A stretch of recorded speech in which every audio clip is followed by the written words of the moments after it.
Careers are getting shorter, and people are being pushed out of the workforce at a much younger age than they expect. According to Forbes, people are starting to experience ageism as young as 42.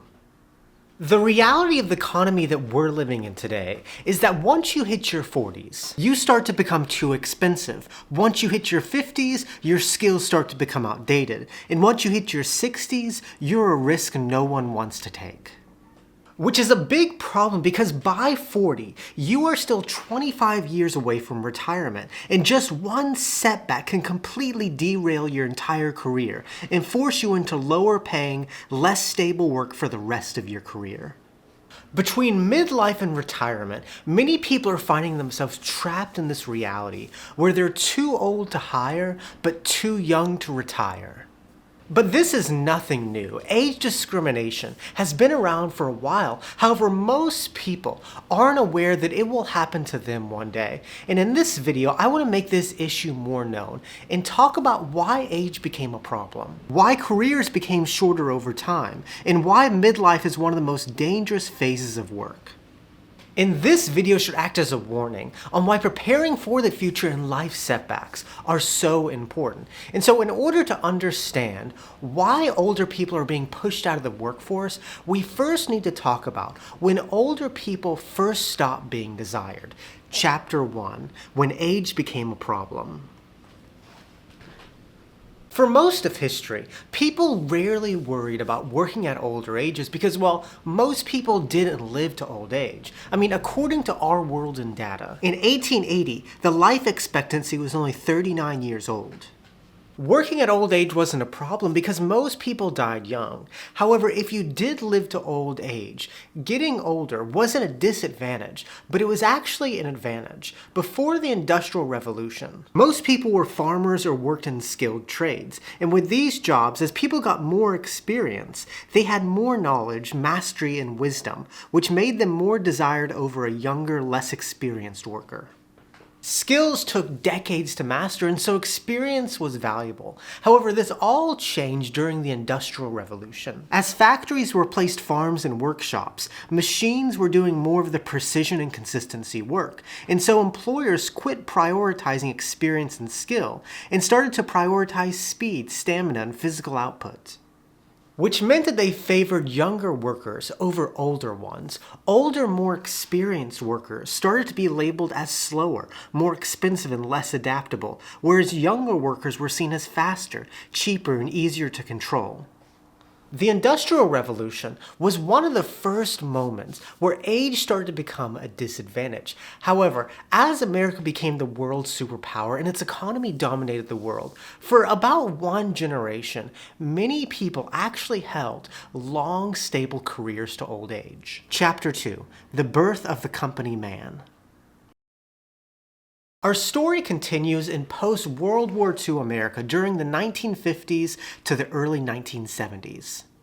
This time period was a very unique moment in American work history. America's economy was booming, which gave birth to something called the company man. The company man was a loyal worker who worked for a single company his entire career, and in exchange for company loyalty, he was given job security, benefits, and steady promotions.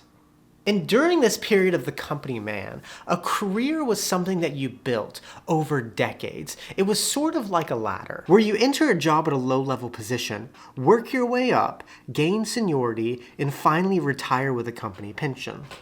Which is a very foreign concept, as nowadays, a career to many people feels like a treadmill, running fast yet going nowhere. And a huge reason why modern work feels like running on a treadmill is because we often get caught up explaining the simple processes over and over again instead of doing actual work. For example, imagine a coworker asks you how to run payroll, so you hop on a call and a 5-minute tutorial turns into a 45-minute conversation. Time wasted, but luckily nowadays we have tools like Scribe to help you save time, who is the sponsor of today's video. Scribe records your workflows in real time and automatically builds a step-by-step guide that anyone can follow. And let me show you how this works. Let's say that I wanted to create a step-by-step guide on how to run payroll so I never have to hop on a call again and explain it to someone. All I have to do is open up my payroll software, click the Scribe icon and start Capture. And then I can run the process, and Scribe automatically will create a step-by-step guide that anyone can follow. So I would click Pay, then Run, then Review Summary, make sure all the information is correct, and submit payroll. And once I've completed this process, it's very easy to me. I can complete the capture, and Scribe has created a step-by-step guide on how to run payroll with clear titles, steps, and images that I can edit if needed. And the next time somebody asks me how to run payroll, I simply can just send them the step-by-step guide by clicking Share right here. So if you're ready to save time and systemize your work processes, give Scribe a try for free by clicking on the link in my description or going to scribe.how/Austin Williams. And thank you, Scribe, for sponsoring this video.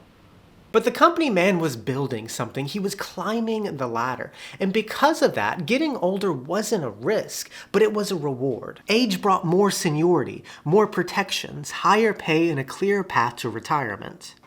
You took care of your company, and your company took care of you. And this existed because of a very rare set of conditions. After World War II, America had the only factories left standing, creating abundance of jobs. Unions were strong and protected workers, and companies focused on long-term growth rather than short-term profits. Older workers were relatively safer during this time. However, as these economic conditions began to disappear, getting older started to feel more dangerous than ever. Chapter 3, The Death of the Company Man. Around the 80s, America started to make some big changes in how it did business. Companies quit prioritizing long-term growth and employee loyalty and started to obsess over short-term profits and shareholder value. And in this new system, the company man started to be a relic of the past. And as companies began chasing lower costs and higher profits, we started to see the normalization of layoffs, downsizing, and corporate restructuring, meaning that jobs were getting shorter, careers were getting less stable, and long-term loyalty stopped being rewarded. And during this period of layoffs and downsizing, one of the most attractive age groups to cut was workers between the ages of 45 to 64. Because this group had high salaries and better benefits, costing companies more. And cutting one older, expensive worker could financially equal cutting 2 younger, cheaper employees. By the 80s, older workers started to be targeted for layoffs. In fact, according to the U.S. Equal Employment Opportunity Commission, age-related complaints increased from 10% of all cases in 1980 to 25% of all cases in 1991. Very quickly, experience stopped being seen as an advantage and started to be seen as a liability. And for many of these older workers, losing a job so late in their career wasn't just a setback, but it was a turning point in their lives. After they were let go, it took them longer to find a new job and were often forced to accept lower paying, less stable work to stay afloat compared to younger candidates.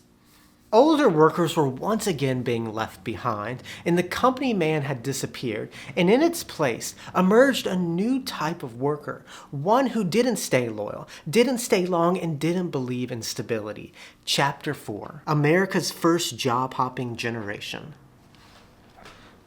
Watching older workers get left behind taught younger Americans a powerful lesson. Staying loyal no longer meant staying safe. Instead of building their careers around loyalty, a new generation started to build their careers around movement, and the idea of job hopping emerged. Where instead of building your career through one company for decades, you built your career by moving between employers, chasing higher pay and better opportunities. The baby boomer generation was the first generation en masse to embrace this idea of changing jobs more often, which completely fit the ideals of this generation, as they were the generation to embrace social change, individualism, and question authority. And job hopping was like beating the system. Instead of waiting years for a promotion or a raise, you could simply switch jobs to accelerate the process.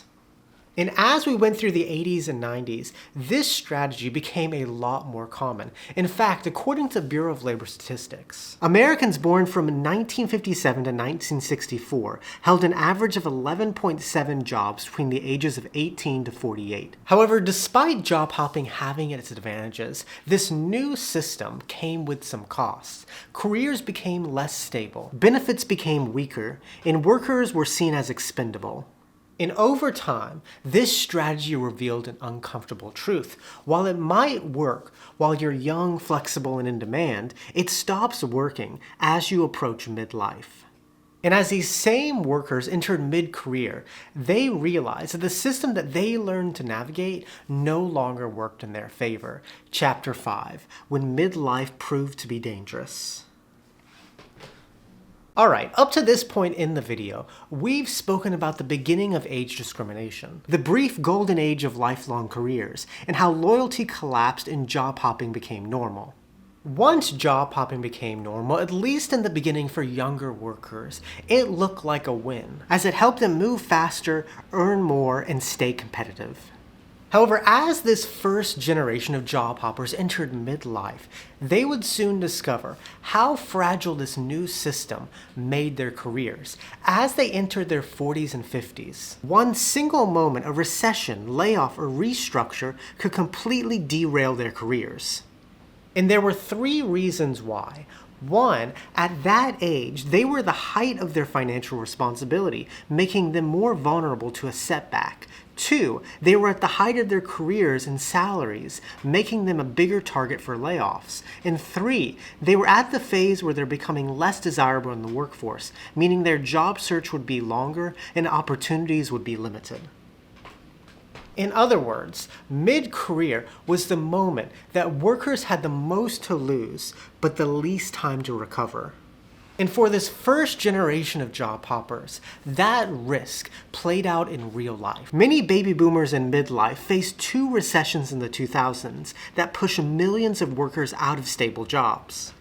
And although this impacted all age groups, it impacted midlife workers long term. Because not only did they need longer time periods to find work, but the jobs they accepted were often lower paying and lower ranking roles due to their age.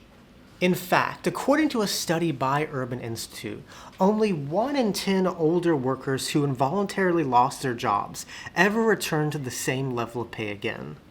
And a huge reason why older workers were having trouble finding work was not just because of their age, but because their skills were becoming outdated. Chapter 6, the collapse of long-term skills. Now, higher pay in senior roles are just some of the reasons why older workers are being pushed out of the workforce.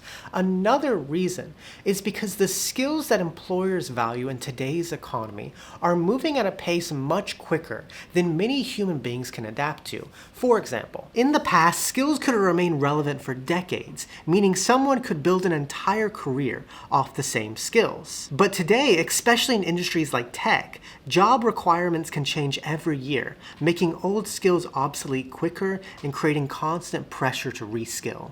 And this new pace of change puts midlife workers at a huge disadvantage because they're expected to evolve, retrain, and reinvent themselves while competing against younger candidates who grew up with the newer technology, understand current trends, and often adapt faster. And naturally, employers tend to prefer the younger workers. And this is happening to nearly every industry over the last decade. Print media has shifted to digital, brick and mortar retail has been disrupted by e-commerce, and traditional print advertising has moved entirely online. And as a result, skills are becoming obsolete faster than ever, and staying relevant requires constant learning and reinvention. But the reality is, it's much harder for an older worker than a younger worker to keep up with new tools, trends, and technologies, which makes younger workers more desirable and deepens bias against older workers. And as these pressures build and midlife proves to be difficult, many people, once they reach midlife, come to this realization that they have built far less than they need. Chapter 7, the collapse of long-term security. In the era of the company man, having a long-term job naturally ended up creating long-term stability, as a stable job gave you a steady income to save, good health insurance, and a pension plan. But as we move to a culture of shorter job durations, the responsibility for security was placed more on the individual, and losing a job didn't just mean longer job searching, but it meant burning through savings more often, losing health insurance which could burden you financially, and delaying or moving backwards on retirement because of early withdrawals. In fact, according to Investopedia, 1 out of 3 Americans cash out 401k balances after leaving jobs. Losing a job mid-career isn't just a setback, but it compromises your entire future security. It's not just the moment when work becomes harder, but it's the moment when financial security becomes more fragile, recovery becomes more difficult, and the future starts to feel more uncertain.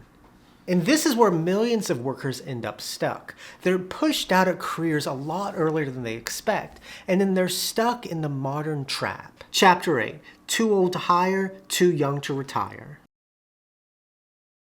The reality of people in their 40s, and especially people in their 50s, is they end up getting trapped somewhere in the middle. Too old to hire, where they're less desired, experience longer job searches, and get lower paying roles, and too young to retire, where they still need to build retirement savings, are still years away from Social Security, and years of financial responsibility are ahead of them.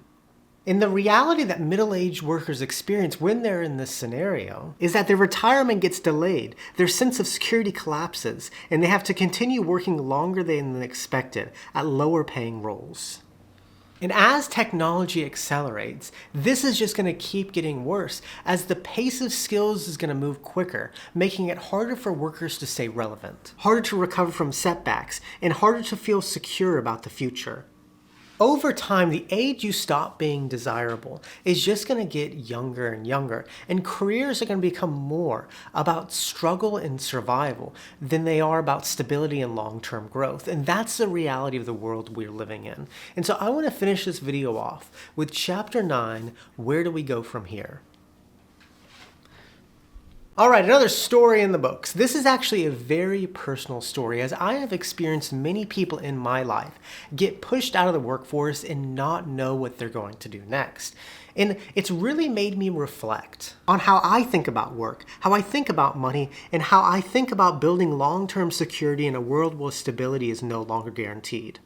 This is an issue that most of us will experience, but most of us will not see coming. And so as always, I want to finish this video off with 3 takeaways that I learned from making it. 1, life has never been easy for the worker.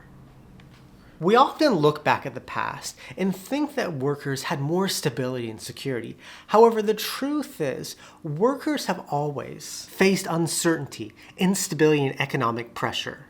Life has never been easy for the worker, and it's always been a fight to stay afloat, and it will always be that way, because greed and power are one hell of a drug, and the elite are always going to chase more for them and less for you. 2, financial literacy will determine your fate. In the unstable world that we're living in today, understanding money isn't optional, but it's a survival skill, and the more you understand how it works, saving, investing, debt, taxes, and cash flow, the more control you have over your future. Because when systems fail, the ones who understand their finances are the ones who often end up unharmed. And finally, don't give yourself too much to a job. I think in all of our professional journeys, there eventually comes a point where we all realize that hard work often equals more work, and loyalty is often a one-way street. I have known so many people who have given so much of themselves to their job and their work to end up just being let go for a minor issue. For example, I knew one person who worked at a company for 25 years, showed up on time every day, worked after hours, and was loyal to the company, to ultimately get laid off at 65 as their company was bought by private equity. Jobs are important, and we should work hard and enjoy our work to some extent. But at the end of the day, a job is just a job. A company can and will replace you in a week if they need to, so never give you too much of yourself to your job. Thank you so much for watching. I hope you enjoyed this video. If you did, give it a like, subscribe for more. I'd love to hear your thoughts in the comment section. And if you want to hear another very interesting story about the real reason boomers are retiring broke, give this video a watch next. And with that, muchas gracias. Que tenga un buen día. Nos vemos, chicos.